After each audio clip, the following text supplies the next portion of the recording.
Anime अब India में बहुत पॉपुलर हो चुका है। आई वुड से कि ओवरली पॉपुलर हो चुका है। आपको याद होगा कि कुछ साल पहले कैसे इंडियन एनिमे यूट्यूबर्स सारे मिलकर एनिमे को टेलीकास्ट करने की रिक्वेस्ट करते थे। डोरेमोन, शिनचैन वगैरह चलते तो थे, पर एक्चुअल मैच्योर एनिमे कोई भी ठीक से टेलीकास्ट नहीं करता था। पर अब तो रश्मिका और टाइगर श्रॉफ जैसे सेलिब्रिटीज के साथ क्रंचीरोल एड्स बनाकर आईपीएल के बीच में दिखा रहा है। उस पॉइंट से इस पॉइंट तक आने में हमें लगे हैं सिर्फ 4 साल। एनिमैक्स इंडिया के टाटा बाय बाय होने के 4 साल बाद एनिमे इंडिया में पॉपुलर हो गया। Let's take a look at the journey of anime in India, shall we?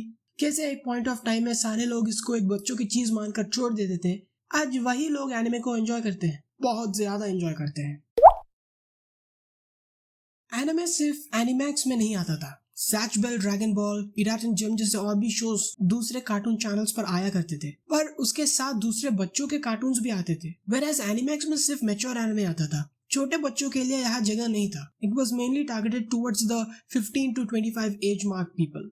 Normally उस टाइम कार्टून शोज में एडल्ट जोक्स और वायलेंस को एक सर्टेन एक्सटेंट तक ही दिखा सकते थे। दैट्स व्हाई शिनचैन की डबिंग ऑफ लगती है। पर एनिमैक्स चैनल पर ऐसा नहीं था। वायलेंस को दिखा सकते थे, बट एनिमैक्स इंडिया ऑब्वियसली इतना पॉपुलर नहीं बन पाया और वो अपने लिए ऑडियंस को गैदर करने में बुरी तरह से फेल हो गई थी। क्यों? क्योंकि ऑडियंस इसमें इंटरेस्टेड ही नहीं थी। यहाँ पर एक ऑडियंस गैप है, क्योंकि बच्चे नॉर्मली छोटा भीम या फिर सिमिलर शोज देखते थे और थोड़ा बड़ा होने के बाद उनके मन में ये चीज बैठ जाता है कि सारे एनिमेशंस बच्चों के लिए बनते हैं। इस माइंडसेट का कारण इंडियन एनिमेशन इंडस्ट्री है। इंडियन एनिमेशन इंडस्ट्री बहुत पीछा है compare to the western and the Japanese, और वो जो भी प्रोडक्ट बनाते थे वो बेसिकली छोटे बच्चों के लिए ही था। Few were good but most of them failed miserably. इन लोगों को पिक्सार मूवीज बच्चों के मूवीज लगते हैं, व्हिच इज रॉन्ग। पिक्सार सारे ऑडियंस को टारगेट करती है, जिसके कारण वायलेंस एंड दूसरे सेंसिटिव टॉपिक्स को विदाउट फिल्टर दिखा नहीं सकते हैं। छोटा भीम, मोटू पतलू ये सब छोटे बच्चों के लिए बने हैं, किड्स फ्रॉम एज 5 to 13 के अराउंड। और shonen anime like Naruto, bleach वगैरह जो बनते हैं वो भी टेक्निकली किड्स यानी बच्चों के लिए ही है,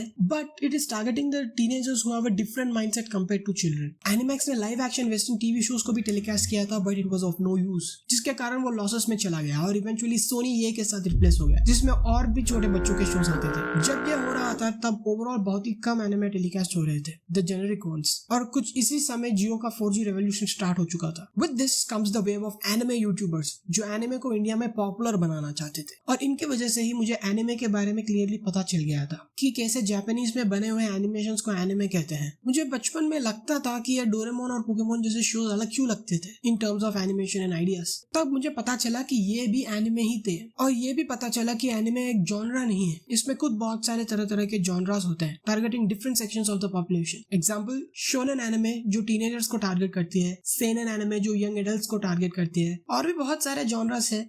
और कैसे इंडिया में एनिमे हमेशा से अंडररेटेड रहा है। मुझे एनिमे देखना था पर कहा ये पता नहीं था। अब तो जियो सिनेमा और यूट्यूब में भी एनिमे आ गया है, पर उस वक्त लीगली एनिमे सिर्फ नेटफ्लिक्स में होता था एंड इट वाज एक्सपेंसिव, और जो प्राइम में था वो इतने पॉपुलर नहीं थे। बहुत सारे इलीगल वेबसाइट्स थे पर उनमें पॉपअप एड्स अनबेरेबल होते थे।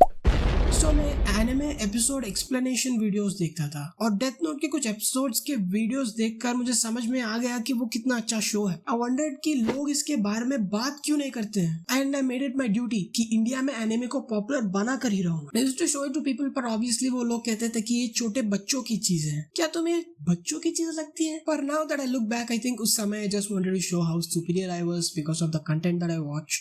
आई was cringe, but at least I was happy. Makoto Shinkai की वेदरिंग विद यू को इंडिया में लाने के लिए एनिमे यूट्यूबर्स ने बहुत कोशिश की। उन्होंने हैशटैग क्रिएट किया, #IndiaWantsAnime, and the community even made a petition जिसमें 50,000 से भी ज्यादा लोगों ने साइन किया। ये चीज मकोटो शिनकाई को पता चली एंड इवेंचुअली मूवी रिलीज हुआ। मैं नीचे एनिमे टीएम टॉक्स की एक प्लेलिस्ट लिंक कर देता हूँ। You can see what exactly happened and follow the journey yourself.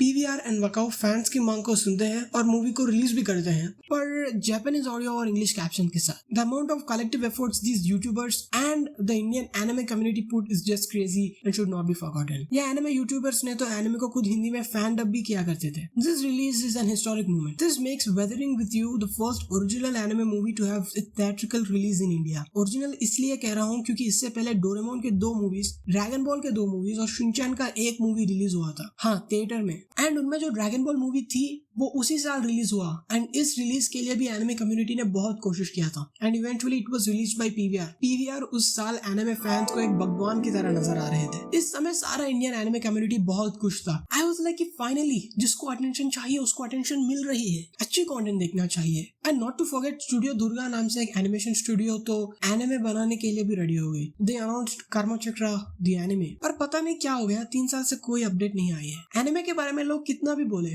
Nobody really give a fuck at that time. फिर आता है कोविड और सब कुछ बदल देता है।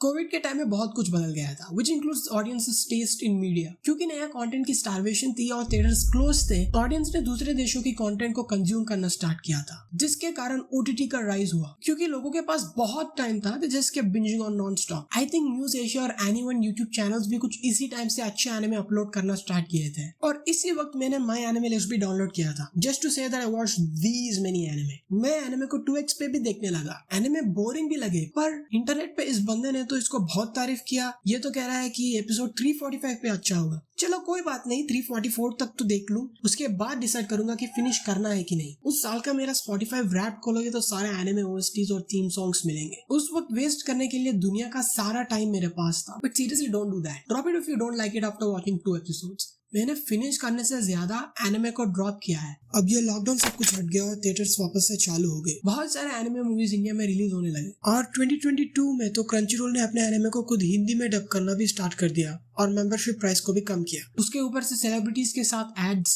यार अब तो माय हीरो एकेडमी और वन पीस जैसे शोज तो टीवी पे भी आने लगे हैं। एंड अगर आपके पास सैमसंग टीवी है तो उसमें एनिमैक्स भी आता है। This was the dream of those anime YouTubers and entire anime community at that time, और अब वो फाइनली कंप्लीट हो चुका है। अगर तुमने किसी तरह से टाइम ट्रैवल करके 2017 2018 के एनिमे फैंस को ये चीज बता दिए तो वो तो पागल ही हो जाएंगे। और मैंने भी नोटिस किया कि एनिमे देखना एक नोडी बिहेवियर से ज्यादा कूल बिहेवियर बन गया है और एनिमे मर्चेंडाइज पहनने से तुम लूजर कम कूल ज्यादा लगते हो। अब तो एनिमे ना देखने वाले माइनॉरिटी में आ गए हैं। But the real question is, क्या इंडिया में अब अच्छे एनिमेशन कंटेंट बन सकती है?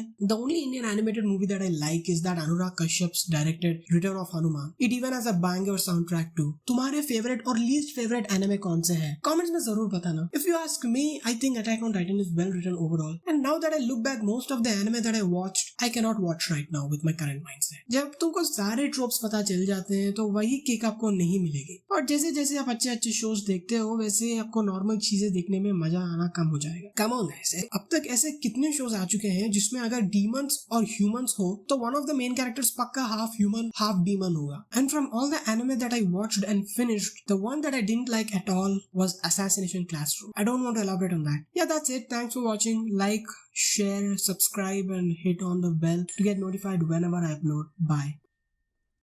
And by the way, One Piece. You used to call me on my cell phone. And I when you need me.